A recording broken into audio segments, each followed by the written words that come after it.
سلام، من حسام هستم و امروز با ویدیو جعبه گشایی آنباکسینگ دیگه همراه شما. نکته‌ای که وجود داره اینه که ارسال این هفته به واسطه این برچسب بنفشی که روی جعبه خورده با هفته‌های قبل متفاوته و اشاره میکنه به سرویس دیجی پلاس که میتونید به وبسایت دیجیکالا مراجعه بکنید و مزایای خوبی داره. با خرید اشتراکش اون مزایا گیرتون میاد، مثلا اینکه جعبه زودتر به دستتون میرسه. بریم جعبه رو باز بکنیم ببینیم که محتویاتش چیه.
محتویات جعبه رو دیدید، پورتش تایپ سی. خوشبختانه میتونید هر جایی که هستید اون رو به سرعت شارژ بکنید. نکته‌ای که وجود داره اینه که به صورت وایرلس اگر گوشیتون از ریورس چارجینگ پشتیبانی میکنه میتونید این کیس رو شارژ بکنید و هدفون هاتون هم که خب شارژ میشن به تبع اون توی این کیس قرار دارن. همونجوری که روی جعبه نوشته شده تا 21 ساعت میتونید استفاده بکنید ازش. به سرعت و خیلی آسون با گوشی پر میشن، مچ میشن و به محض اینکه باز میکنید کانکت میشه به گوشی. نکته‌ای که قبل از اون میخوام بهش بپردازم طراحی خود کیس و هدفون ها هن. کیس رنگ مات رو داره. این رنگی که من انتخاب کردم میستیک برونز. دو تا انتخاب دیگه هم دارید، سفید و مشکی. توی بعضی از کشورها قرمز هم موجوده. خود هدفون ها رو اگر ببینید یه رنگ خیلی براق دارن، همونجوری که بهتون گفتم خیلی اونا رو شبیه میکنه به جواهر، انگار که یه تیکه جواهرن. واقعا خیلی خوشگلن.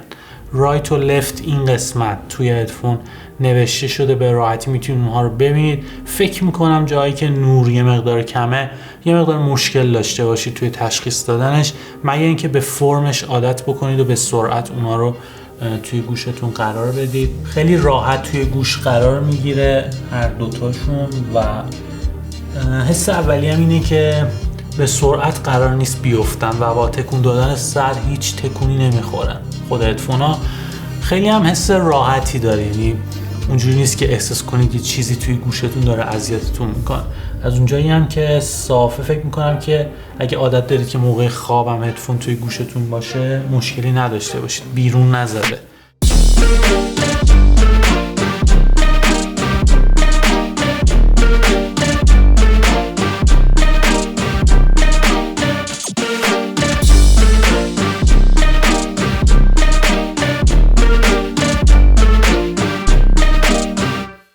برمیگردم به اون اپلیکیشن گالاکسی ویر که بادز هم اونجا ستینگش میتونید تغییر بدید. اولین مورد اکتیو نویز کنسلینگی که میتونید اون رو آن یا آف بکنید که خب بعداً بهش میپردازم. مورد بعدی اکولایزره که 6 تا حالت مختلف براش وجود داره: نورمال، بیس بوست، سافت، داینامیک، کلیر و تریبل بوست که بنا به اون موزیکی که گوش میدید میتونید اون رو تغییر بدید. تجربه من نشون میده که داینامیک یه خروجی خیلی بهتری توی اکثر موزیکا بهتون میده. برای من بهتون توصیه میکنم که اگر موزیکای مختلف رو گوش میدید و میخواید یه اکولایزری رو ست بکنید که توی همه اونها تا حدودی کیفیت حفظ بشه، قطعا داینامیک رو انتخاب بکنید. مورد بعدی تاچ کنترلزه که اینجا توی منو نوشته که چجوری میتونید اون رو فعال بکنید. وقتی که میرید توی تاچ کنترلز خیلی جالبه، تپ نوشته شده، یعنی ضربه زدن. اینجوری نیست که لمسش بکنید و اون فرامین اجرا بشن، باید ضربه بزنید و فکر میکنم که میتونست یه مقدار حالت تاچش قوی تر باشه. با یه بار ضربه زدن اون موزیکی که گوش میدید پاز یا پلی میشه، با 2 بار ضربه زدن میتونید اون تماسی که باهاتون گرفته میشه رو جواب بدید یا قطعش بکنید. وقتی هم که موزیک دارید گوش میدید ترک بعدی رو براتون پلی میکنه و اگر 3 بار تپ بکنید یا تریپل تپ موزیک قبلی رو براتون پلی میکنه. سیستمی که توی گلکسی بادز لایو وجود داره اکتیو نویز کانسلیشنه که خب یه مقدار با سیستم پسیو متفاوته. میخوام بهتون بگم که چیه ماجرا. توی هدفون هایی که به صورت پسیو نویز کانسلینگ دارن اینجوریه که اون سری که وجود داره به صورت سیلیکونیه توی گوش قرار میگیره و صدای محیط رو کامل ایزوله میکنه. اما توی همچین هدفون هایی فرمش جوری نیست که ما یه سری رو داشته باشیم که بتونه صدای محیط رو کنسل بکنه. فقط به وسیله باتری که توی هدفون قرار داده شده و با پخش کردن یه سری فرکانس های مشخص میاد صدای محیط رو تا حدودی کاهش میده که تمرکز بیشتری روی اون مکالمه یا موزیکی گوش میدید داشته باشید. هدفون هایی مثل اپل ایرپادز پرو هم پسیون هم اکتیون، یعنی هم فرمشون جوریه که صدای محیط رو ایزوله میکنن، هم خب اون داستان میکروفونی که صدای بیرون رو میشنوه و بر اساس اون ایزولیشن رو به صورت اکتیو یا الکترونیکی انجام میده توشون وجود داره. اما توی اینها فقط ما سیستم اکتیو رو داریم. خیلی روش حساب باز نکنید، اما خب تا حدی صدای محیط رو کم میکنه. میدونید برای اونایی که خیلی به موزیک علاقه‌مندن و دوست دارن که به اصطلاح دایو کنن توی اون موزیک، کلا برن توی اون فضا، کمک میکنه. اما در غیر این صورت فکر میکنم که شنیدن صدای بیرون، چه موقع رانندگی چه حتی توی هواپیما و قطار و ماشین و تاکسی و ترافیک، مهمه که آدم یه بخشی از صدای آمبیانس محیط رو بشنوه. البته بستگی به پریفرنس شما داره. اگر نه جزو اونایی هستید که خیلی براتون مهمه که صدای بیرون کاملا کنسل بشه، خب بهتون توصیه میکنم که حتما برید سراغ یه هدفون دیگه، چون این هدفون اونجوری که باید از پس این کار بر نمیاد.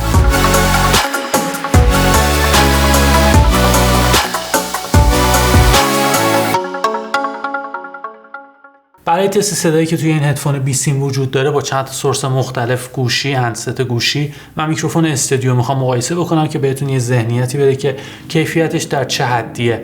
در طول این صحبت سویچ صدای من بین این 3 تا سورس رو خواهید شنید و همونطور که گفتم یه ذهنیتی بهتون میده که کیفیتشون در چه حدیه. نکته‌ای که وجود داره، میخوام راجع به اکتیو شدن وایس اسیستی که به وسیله این هدفون وجود داره باهاتون صحبت بکنم. خوشبختانه دیگه اینجوری نیست که فقط محدود به بیکسبی باشید. مثل ساعت‌های سامسونگ میتونید از گوگل اسیست استفاده کنید.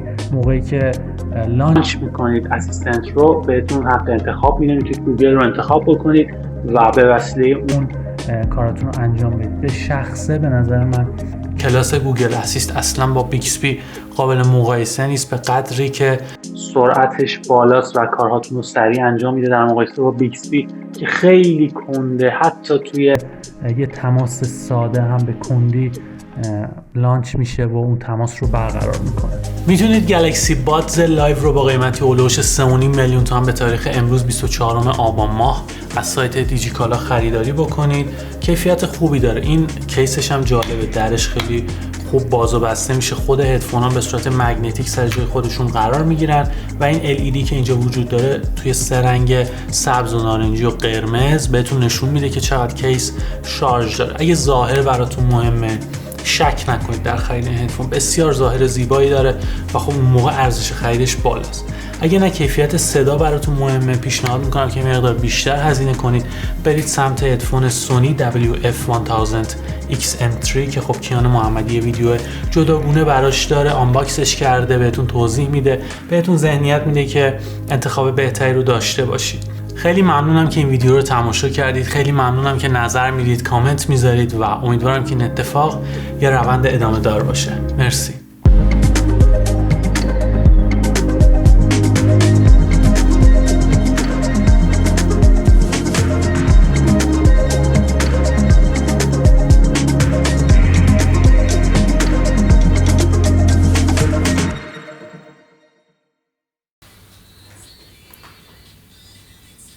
کیفیتش واقعا خوبه انصافا. نه بابا. یعنی در حد سنهایزرها نه، ولی واقعا خوبه. به پاش نمیرسه. نه ولی خوبه.